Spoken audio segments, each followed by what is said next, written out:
Les anciens Égyptiens considéraient les enfants comme des dons venus des dieux. Mais dans certains cas, une contraception pouvait être préférée et facilitée par diverses méthodes suggérées par les médecins magiciens. L'une d'elles recourait à des excréments de crocodile. Et la question du jour est, ces contraceptifs, très particuliers et peu ragoûtants, étaient-ils efficaces ?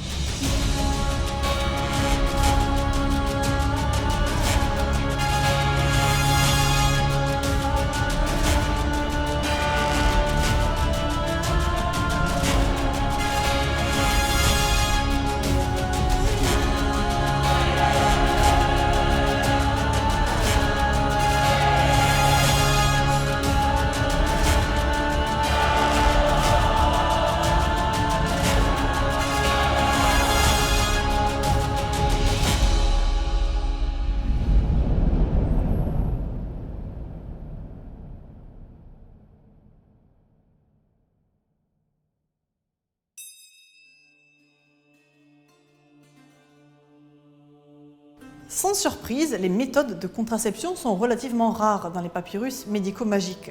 Et sur les 5 prescriptions recensées, une seule, au chapitre 783 ter du papyrus Ebers, indique « Faire qu'une femme cesse d'être enceinte pendant 1, 2 ou 3 ans ». Rien de plus n'est dit, mais de ce court extrait, on peut en conclure que le contraceptif délivré était destiné à des femmes déjà mères, certainement à plusieurs reprises déjà, et qui souhaitaient vraisemblablement faire une pause. Car il ne faut pas oublier une chose fondamentale. Dans l'Antiquité égyptienne, la fécondité était pour la femme une solide garantie contre la répudiation, c'est-à-dire la décision de son mari de la quitter. Or, les taux de mortalité des enfants étaient extrêmement élevés à l'époque. On estime qu'un enfant sur 3 décédait avant l'âge de 5 ans et que moins d'un enfant sur 2 parvenait à l'âge adulte. Dans ce contexte périlleux de mortalité infantile, la femme avait donc intérêt à être fertile et assurer à son époux une descendance nombreuse avant de songer à un moyen de contraception. Rien n'est dit sur les autres femmes qui pouvaient également souhaiter ne pas être enceintes, comme les prostituées. Et de fait, nous ne savons pas si les praticiens acceptaient de leur communiquer des méthodes contraceptives ou si elles devaient recourir à la science des femmes guérisseuses. 2 méthodes contraceptives à base d'excréments de crocodile se rencontrent dans 2 papyrus médico-magiques datant du Moyen Empire. Que ce soit dans le papyrus Kaoun ou dans le papyrus Ramesséum IV, les 2 prescriptions nous sont parvenues avec des lacunes, mais la destination et la nature du traitement ne font aucun doute sur le but recherché par le praticien. Éviter qu'une femme soit enceinte. Excréments de crocodile, ce sera malaxé avec des substances végétales fermentées. Sera humecté. Éviter qu'une femme soit enceinte.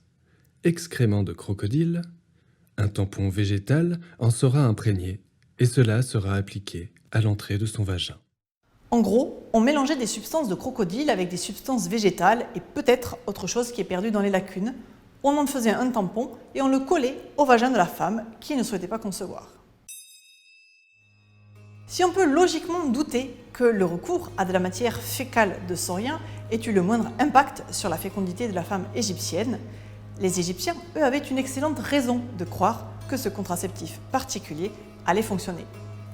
En effet, si le crocodile était l'animal du dieu crocodile Sobek, il était aussi ce que l'on appelle un animal sétien, c'est-à-dire que le saurien était en rapport avec Seth, le dieu du chaos, meurtrier de son frère Osiris et coupable d'une longue liste d'exactions. En imprégnant le tampon vaginal des déjections fécales de crocodile et en l'appliquant contre ou dans le vagin, les praticiens pensaient faire entrer à l'intérieur du corps de la femme un élément de chaos, un élément perturbateur, à l'image du dieu Seth qui empêcherait le cours naturel des choses, à savoir la fécondation de leur patiente. Il n'y avait donc aucun doute dans leur esprit pour que ce traitement soit efficace, car il est important de le rappeler, en Égypte ancienne, les médecins étaient aussi magiciens. S'il advenait que le contraceptif échoue à être efficace, les praticiens invoquaient un mauvais tour de Seth, des mauvais esprits ou des revenants. Si ce traitement contraceptif n'était pas efficace, malgré un effet placebo latent, sauf s'il déclenchait une abstinence masculine bien compréhensible, il devait en revanche entraîner des infections vaginales particulièrement néfastes à une période où la médecine antique ne savait pas les traiter efficacement. Si t'es toqué d'Antiquité, t'as qu'à liker tout en K-tube.